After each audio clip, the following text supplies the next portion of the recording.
You, John Fitzgerald Kennedy, do solemnly swear. I, John Fitzgerald Kennedy, do solemnly swear. That you will faithfully execute the office of President of the United States. That I will faithfully execute the office of President of the United States. And will, to the best of your ability. And will, to the best of my ability. Preserve, protect, and defend the Constitution of the United States. Preserve, protect, and defend the Constitution of the United States. So help you God. So help me God.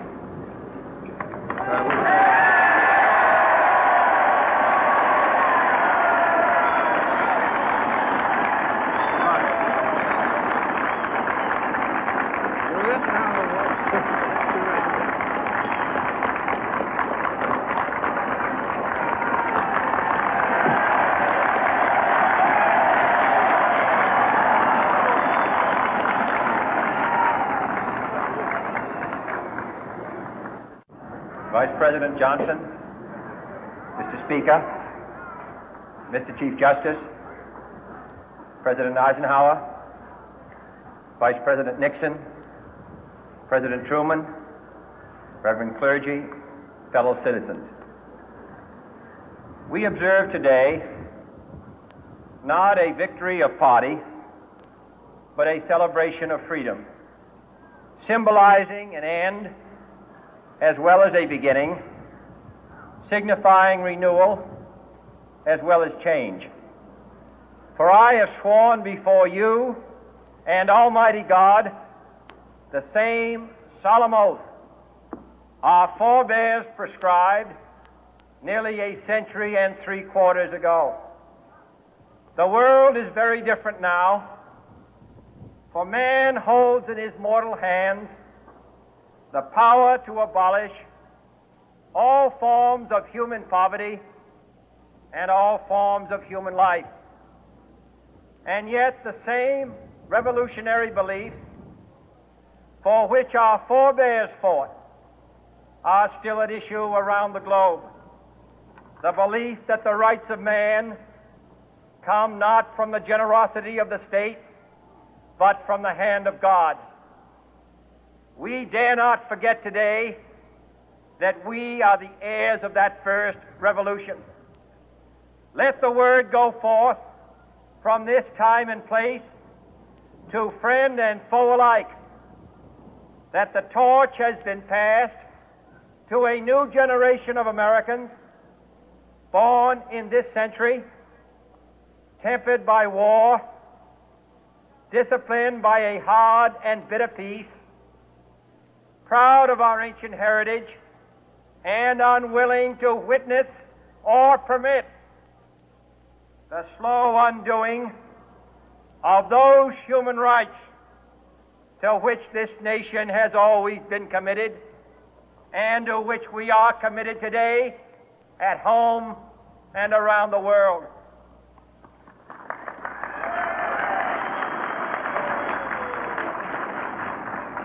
Let every nation know, whether it wishes us well or ill, that we shall pay any price, bear any burden, meet any hardship, support any friend, oppose any foe to assure the survival and the success of liberty.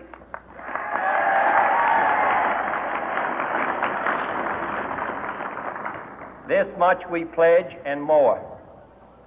To those old allies whose cultural and spiritual origins we share, we pledge the loyalty of faithful friends. United, there is little we cannot do in a host of cooperative ventures.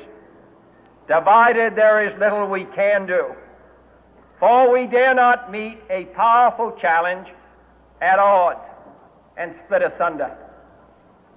To those new states whom we welcome to the ranks of the free, we pledge our word that one form of colonial control shall not have passed away, merely to be replaced by a far more iron tyranny.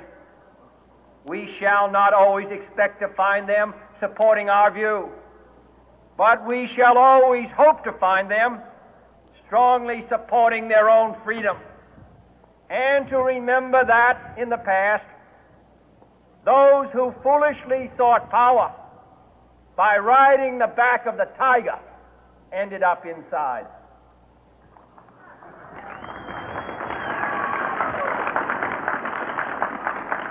To those people in the huts and villages of half the globe struggling to break the bonds of mass misery, we pledge our best efforts to help them help themselves for whatever period is required, not because the communists may be doing it, not because we seek their votes, but because it is right. If a free society cannot help the many who are poor, it cannot save the few who are rich.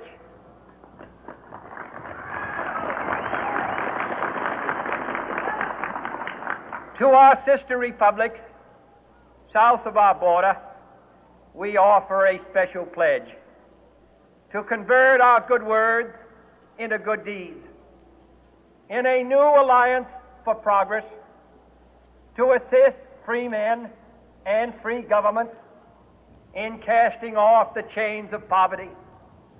But this peaceful revolution of hope cannot become the prey of hostile powers. Let all our neighbors know that we shall join with them to oppose aggression or subversion anywhere in the Americas.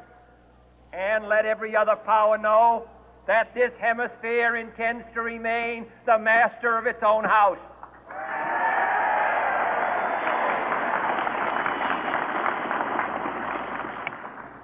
To that World Assembly of Sovereign States, the United Nations, our last best hope, in an age where the instruments of war have far outpaced the instruments of peace, we renew our pledge of support to prevent it from becoming merely a forum for invective, to strengthen its shield of the new and the weak, and to enlarge the area in which its writ may run. Finally, to those nations who would make themselves our adversary, we offer not a pledge, but a request that both sides begin anew the quest for peace. Before the dark powers of destruction, unleashed by science, engulf all humanity in planned or accidental self-destruction, we dare not tempt them with weakness, for only when our arms are sufficient beyond doubt can we be certain beyond doubt that they will never be employed. But neither can two great and powerful groups of nations take comfort from our present course, both sides overburdened by the cost of modern weapons, both rightly alarmed by the steady spread of the deadly atom, yet both racing to alter that uncertain balance of terror that stays the hand of mankind's final war. So let us begin anew, remembering on both sides that civility is not a sign of weakness, and sincerity is always subject to proof. Let us never negotiate out of fear, but let us never fear to negotiate.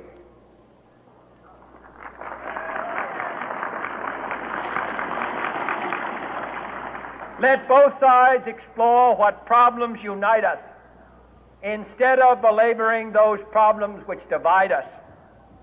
Let both sides, for the first time, formulate serious and precise proposals for the inspection and control of arms, and bring the absolute power to destroy other nations under the absolute control of all nations.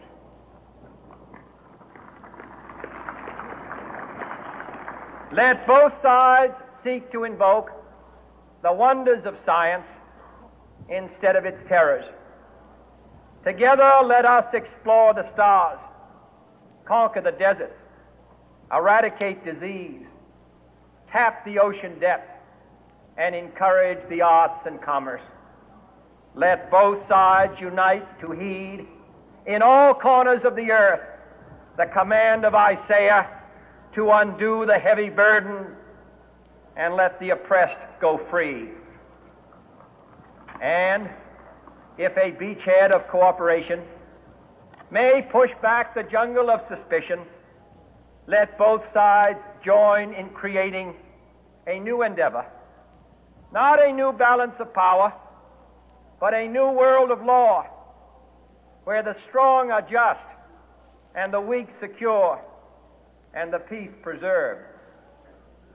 All this will not be finished in the first 100 days, nor will it be finished in the first 1,000 days, nor in the life of this administration, nor even perhaps in our lifetime on this planet.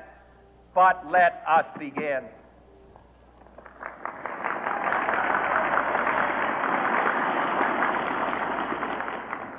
In your hands, my fellow citizens, more than mine, will rest the final success or failure of our course.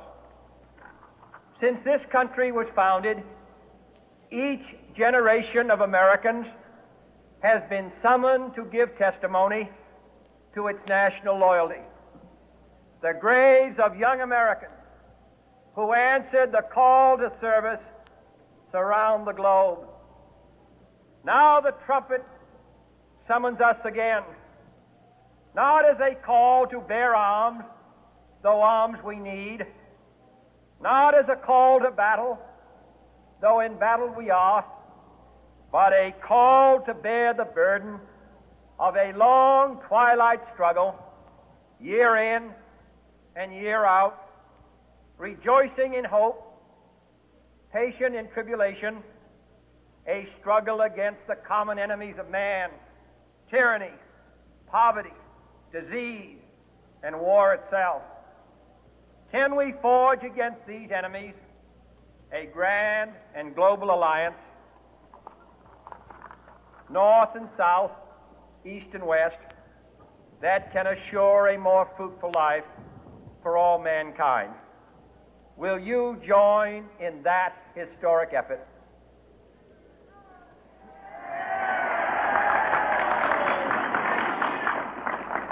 In the long history of the world, only a few generations have been granted the role of defending freedom in its hour of maximum danger. I do not shrink from this responsibility. I welcome it.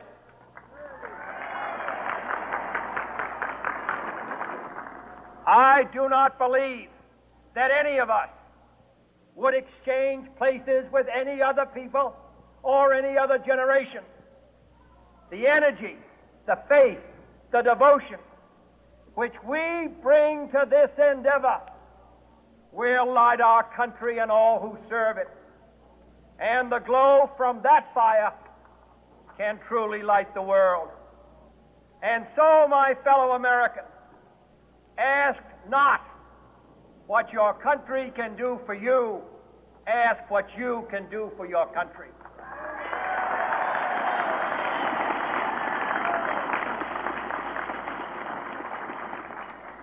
My fellow citizens of the world, ask not what America will do for you, but what together we can do for the freedom of man.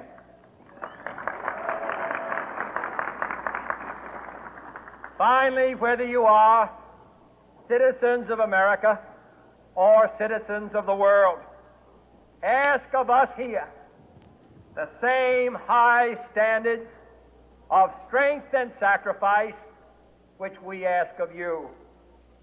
With a good conscience, our only sure reward, with history the final judge of our deeds, let us go forth to lead the land we love, asking His blessing and His help, but knowing that here on earth